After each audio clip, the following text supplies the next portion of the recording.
कल अपन ने देखा था परिमित अंतर कलन के अंदर, उसी के आगे देखिए एक रिजल्ट है, उसको देखते हैं आज। इसका स्टेटमेंट है फलन के किसी मान को अंतर सारणी के अगर पद तथा अगर अंतरों के पदों में व्यक्त करना, लीडिंग टर्म्स, ठीक है, लीडिंग डिफरेंसेस, ठीक है, फलन के किसी मान को, the value of a function, ठीक है, किसी भी फलन के मान को अपन को लीडिंग टर्म और लीडिंग डिफरेंसेस के पदों में व्यक्त करना है, यानी F A plus N H equal to F A plus N C one del F A plus N C two del square F A plus so on del N F, ये अपन को प्रूव करना है। देखिए कैसे करेंगे। अपन जानते हैं डेल एफ ए बराबर है F A plus h minus f, ठीक है। इसको अपन और क्या लिख सकते हैं, f A plus N H equal to del F a, या केवल एफ ए बाद में, एफ ए प्लस डेल एफ, ये इधर आ जाएगा, ठीक है, F A plus del f. Same ऐसे ही अपन एफ ए प्लस टू एच, ठीक है, F A plus two h, उसको अपन क्या लिख सकते हैं, एफ ए प्लस टू एच को एफ ए प्लस एच है, सॉरी, केवल एफ ए प्लस एच, ये एफ ए प्लस एच है ना, इसको f A plus del F A plus two h को लिखेंगे अपन f A plus h plus del F A plus h. Same ऐसे ही इसको भी लिख सकते हैं, equal to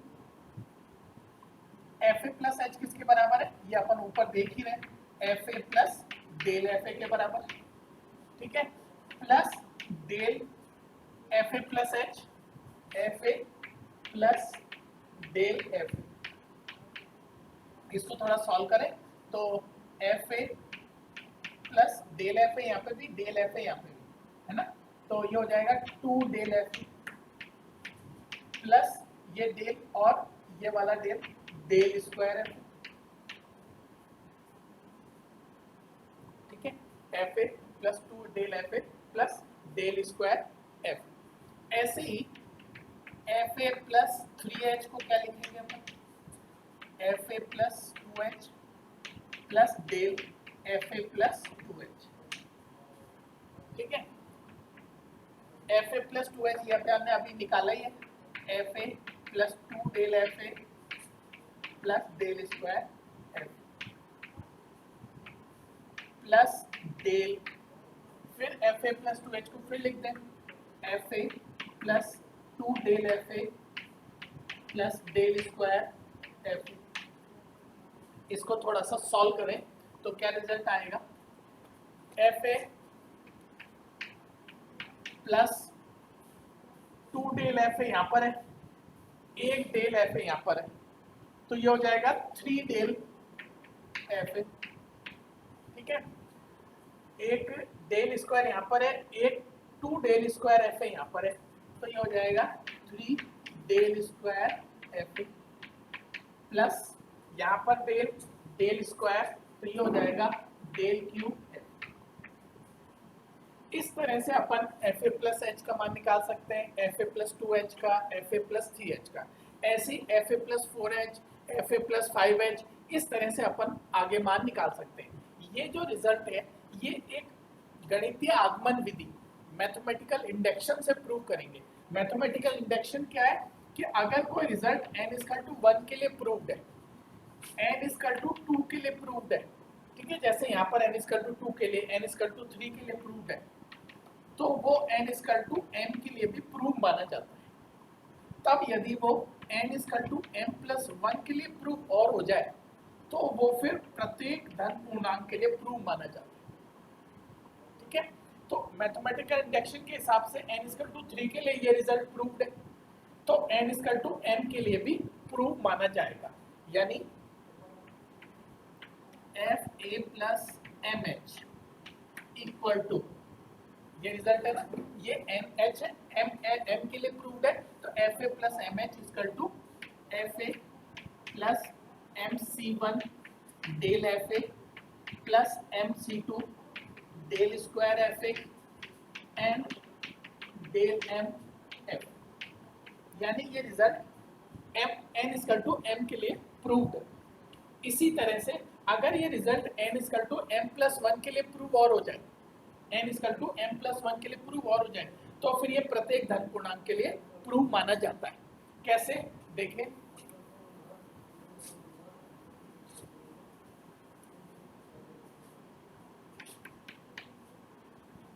F A plus m plus one h, इसको अपन क्या लिख सकते हैं, f A plus M h plus del F A plus M h, जैसे पहले लिखा था। इसके अंदर ये मान रखें, ये वाला मान रखें, तो ये आएगा f A plus M C one del F A plus M C two del square F A plus del m f. फिर वही दोबारा रिजल्ट रखें, plus del F A plus M C one del F a, इसी तरह से last में del m F. अब इसको थोड़ा सा ऐड करें तो क्या रिजल्ट आएगा, एफ ए प्लस यहाँ पर है F A plus M S, F A plus plus F plus M H, यहाँ F plus M C one del F A, और यहाँ पर है आपके पास del F A. Del F A को अपन लिख सकते हैं M C one plus M C zero del F A common है, ठीक है। इसको प्लस यहाँ पर है M C two del square F A, यहाँ पर एक डेल यहाँ पर आएगा तो ये भी डेल स्क्वायर हो जाएगा, तो ये हो जाएगा एम सी two plus M C one del square f plus so. इसी तरह से इसको और देखें आगे, इसको थोड़ा सा और सॉल्व करें तो एफ ए plus m plus one c one, ये हो जाएगा m plus one c one del F A plus m plus one c two del square F a and so. ये रिजल्ट जो है वो m plus one, n equal to m plus one के लिए भी प्रूव्ड हो गया, ठीक है। F A plus m plus one h, m plus one के लिए भी ये रिजल्ट प्रूव हो गया। इसका मतलब ये रिजल्ट प्रत्येक धन पूर्णांक के लिए प्रूव माना जाएगा, ये रिजल्ट प्रत्येक धन पूर्णांक के लिए प्रूव माना जाएगा n इक्वल टू n के लिए, यानी F A plus N h बराबर होगा f A plus N C one del F A plus N C two del square F A और प्लस डेल एन एफ। इसको अपन इस तरह से भी लिख सकते हैं, यदि y बराबर एफ ए हो, यदि y बराबर एफ ए हो तो अपन इसको यूं भी लिख सकते हैं, y a plus N H equal to y a n C one del y a plus N C two del square y a plus del n. इस तरह से भी अपन इसको लिख सकते हैं। तो ये क्या हो गया, आपने लीडिंग टर्म्स और लीडिंग डिफरेंसेस के पदों में किसी भी फंक्शन को व्यक्त कर दिया, ठीक है। इस तरह से ये एक रिजल्ट। और देखिए इसी से रिलेटेड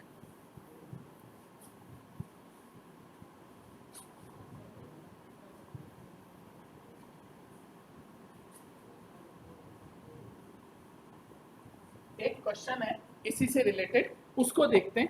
वो क्या है, एक शहर की कोई जनसंख्या दे रखी है, आपको दे रखा है 1901, 1911, 1921, 1931, है ना। यहाँ पर जनसंख्या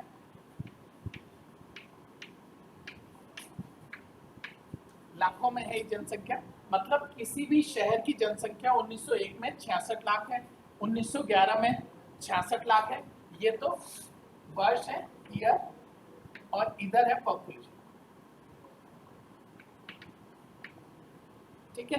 किसी भी शहर की जनसंख्या 1901 में इतनी है, 1911 में इतनी है, 1921 में 81 लाख 81 लाख है, 1931 में 93 लाख, ठीक है ना। इस तरह से आपको एक क्वेश्चन दे रखा है, आपको बताना है कि 1966 में उस 1961 में उस शहर की जनसंख्या कितनी होगी? 1961 में उस शहर की जनसंख्या कितनी होगी? इसको अपन को निकाल कैसे?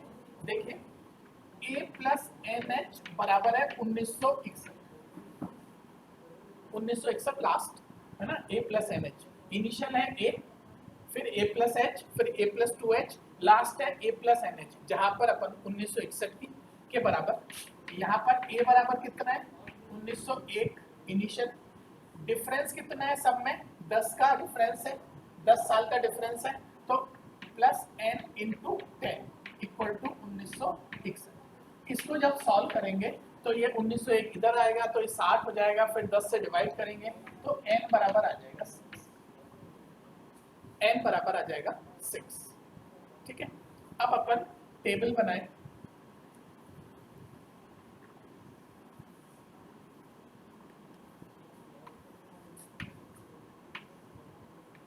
जितने भी अपन को जरूरत है उसकी टेबल बनाएं, है ना।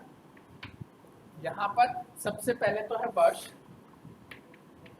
ठीक है, और दूसरे में है जनसंख्या, ये लाखों में है, लाखों में, ठीक है, फिर del y, del square y, del cube y, del 4y, जितनी भी जरूरत है उस हिसाब से। तो यहाँ पर वर्ष है 1901, 1911, 1921, 1931। पॉपुलेशन है 46 लाख, 66 लाख, 51, 90। अब अपन जैसे पहले डिफरेंस टेबल अपन जानते हैं, इन दोनों का अंतर, फर्स्ट डिफरेंस इन दोनों का अंतर, इन दोनों का अंतर कितना है 20, 66 माइनस 46, फिर इन दोनों का अंतर, इन दोनों का अंतर कितना है 15, फिर इन दोनों का अंतर, इन दोनों का अंतर कितना है आपका 12। ठीक है, इस तरह से अपन ने टेबल। फिर सेकंड डिफरेंस में इन दोनों का अंतर 15 माइनस 20 यानी 5, 12 माइनस 15 माइनस का 3, फिर इन दोनों का डिफरेंस, इन दोनों का डिफरेंस -3 माइनस और -5 तो +5, 5 माइनस 3 यानी अपन को इससे आगे की एक ही टर्म है, इसलिए इसके आगे की अपन को जरूरत नहीं। इस तरह से अपन ने टेबल बनाया। अब अपना फार्मूला क्या था, YA plus NH equal to YA plus NC1 del YA plus NC2 del square YA plus NC3 del Q। इस तरह से अब इसके अंदर अपन मान रखें y 1961, a प्लस NH है 1961, YA मतलब इनिशियल मान है ना, इनिशियल मान, फंक्शन का इनिशियल मान यानी 46 प्लस n बराबर कितना है 6, तो 6C1 डेल FA का मतलब फर्स्ट डिफरेंस है ना YA, वो है 20 into 20 plus 6C2 into del square है ना, यह है -5 प्लस 6C3 और ये है 2। इस तरह से अपन ने ये एंट्री रखी। इनको सबको जब अपन सॉल्व करेंगे, इन सबको सॉल्व करेंगे एक दो स्टेप में, तो वो आएगा 131। जब इसको अपन 46 into 6C1 into 20 plus 6C2 into -5 plus 6C3 into 2, इन सबको अपन जब सॉल्व करेंगे तो वो आएगा 131। इसका मतलब है कि 1961 में उस शहर की जनसंख्या कितनी होगी 131 लाख। इस तरह से अपन ने इस रिजल्ट्स के पता कर लिया कि किसी भी शहर की जनसंख्या कितनी। इस तरह से अपन और भी क्वेश्चन सॉल्व कर सकते हैं, बाकी का अपन कल देखेंगे।